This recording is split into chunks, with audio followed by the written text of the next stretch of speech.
I was removed.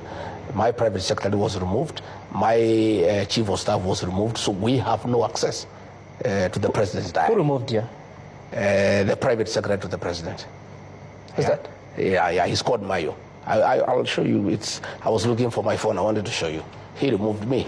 So once we are not there, then we don't know what's going on. So let no Kenyan, and let those people in State House who are trying to say that I don't attend meetings, let them return me in the page so that I know what the president is doing, where he's going, what time, so that I'm able to align and give him support, as I've always been doing. To be truthful, initially I thought it's a little bit petty. And I've seen some mischievous bloggers in State House trying to insinuate that I'm absconding duty. I've decided to give this information to the people of Kenya in the spirit of the truthful man, a man who speaks the truth, so that the people of Kenya know exactly why I'm not in those functions.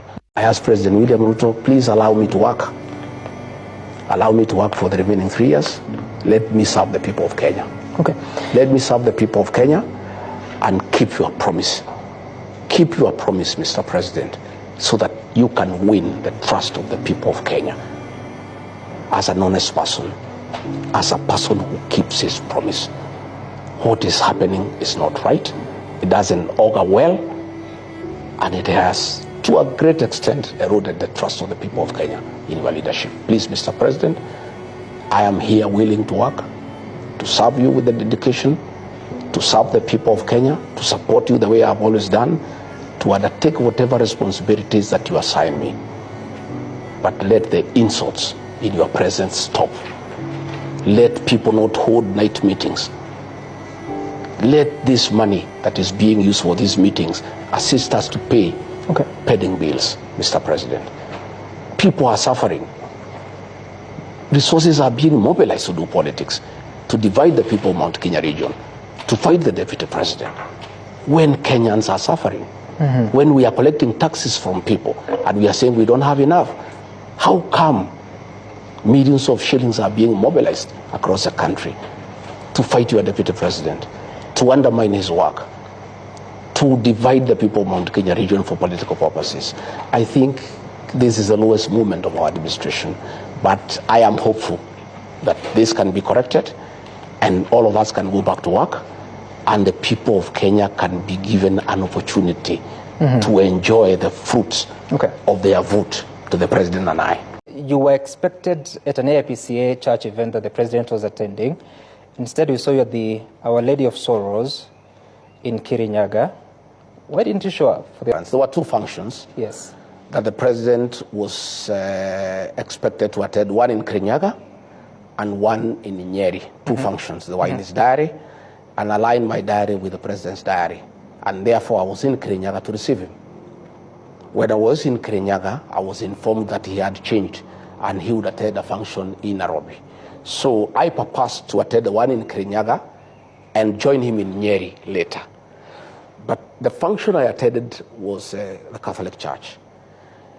The Catholic Church Mass takes 2 hours and can never be interrupted.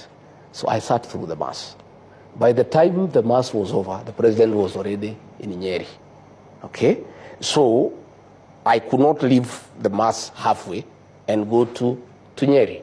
By the way, he was the chief guest in Kirinyaga, and there was even a plaque. So I sat through, and even the presidential dais was there. I sat there through, you know. But I think some people, some mischievous people in Nyeri who works around the president, put an empty chair, knowing very well I'm in another function, and took photographs just for mischief. You know what happens in the presidency. There's a lot of mischief around. You say mischief, but that seat was next to the president. Yeah. It was there, but everybody, my protocol people said I'm in Kirinyaga. Yeah. Had you confirmed that you? Yes, I had confirmed I'm in Nyeri. So it is in order for them to put a chair. No, but we give information that we cannot make it. The minute the president arrived, before I left Kirinyaga, it was logistically not possible for me to go to Nyeri. We have information that part of the reason why I didn't go to Nyeri is because you got intel that there are people who had been organized to heckle you. No, your intel is wrong.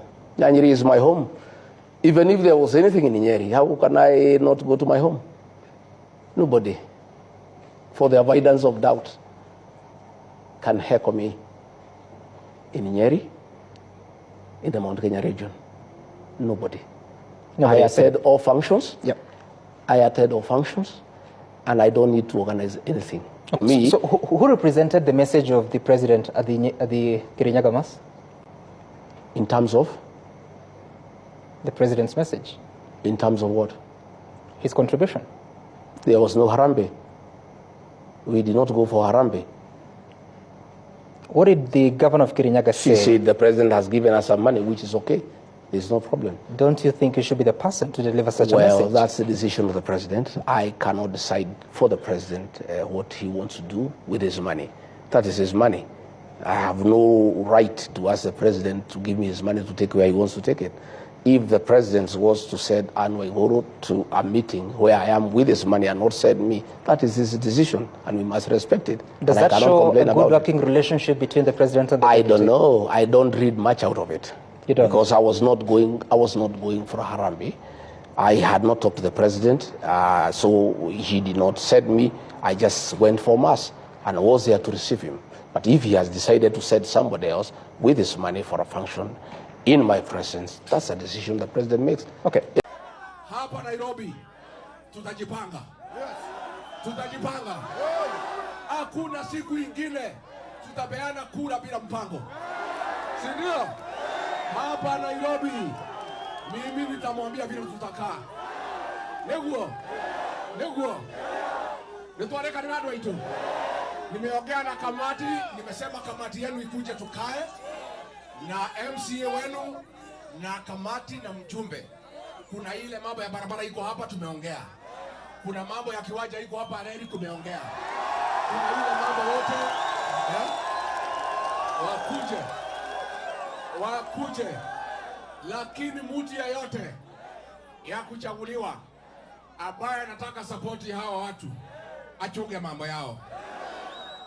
Ile mtu yeyote anategemea hapo mbele ya kwamba anataka hawa wananchi wa muunge mkono achunge maslahi yao. Na waongeleshe kwa heshima. Na asiwatishe. Si ndio? Nekwadwa itu. Toe hamwe. Niadwa igana mawe kwa toe hamwe. Mimi nimepata ujumbe vile mnahangaika. Vile mnateseka.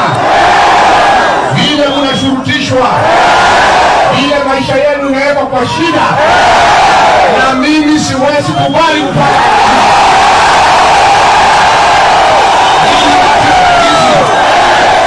Tulikuja hapa na Rais Ruto. Mkatupatia kura.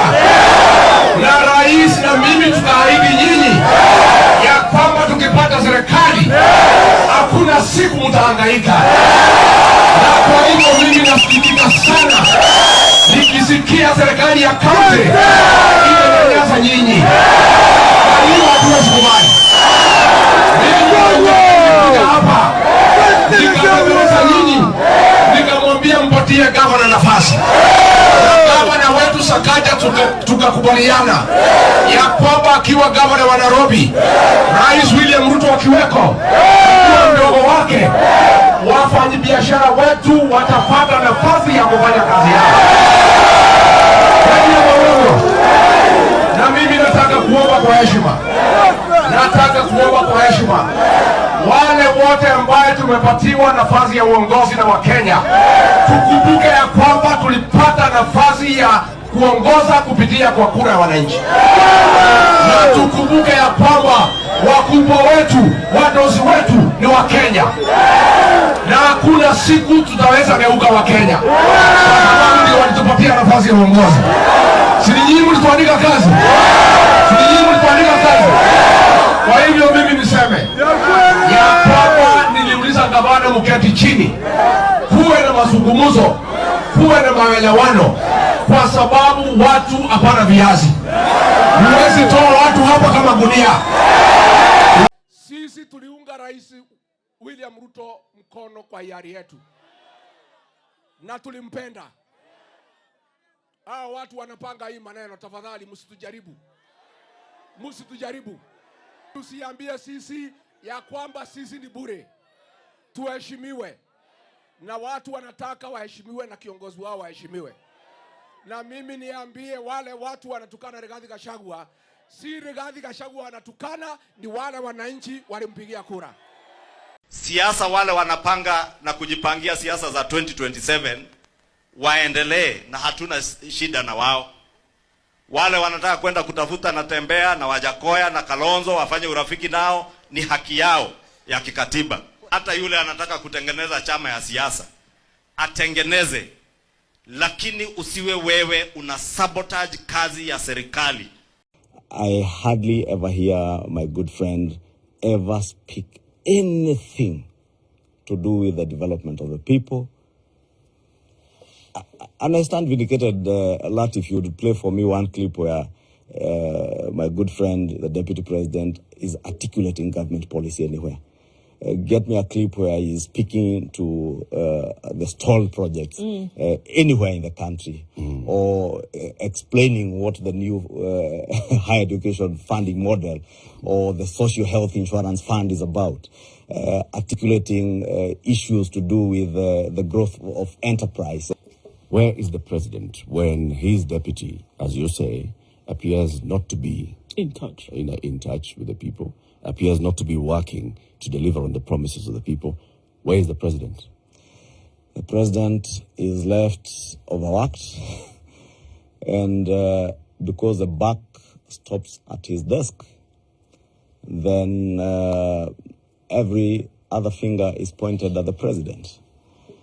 But we all have a responsibility as leaders to offload some of these things from the president and help him to actualize on what we promised the people of Kenya.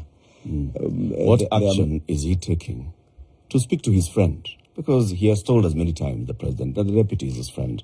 He picked Rigathi Gachagua as his running mate because of very many qualities that he saw in the man. I don't know. Today, what's the president doing? I don't know what I would tell you, because that question I think would be better answered by the president, the deputy president themselves, not me. I am so amazed by the quality of the assistant chiefs that we have today. Ile Kiingereza ameongea hapa, mimi mwenyewe niko na matatizo. Your Excellency, I support 100%, and I discussed with my brother here, Professor Kindiki, about career progression. Chiefs and assistant chiefs who are graduates, let them proceed to be assistant county commissioners. And let them proceed all the way to regional commissioner, because it is possible. And I was very happy. I listened to the assistant chief explaining government programs, affordable housing, labor migration. I was very happy. It is my honor and privilege in Mwalike Rais, so niseme officers, chiefs, assistant chiefs, really just let us up. Stand still, Mr. President. Mfunge mguu mpaka rais afungue nyinyi.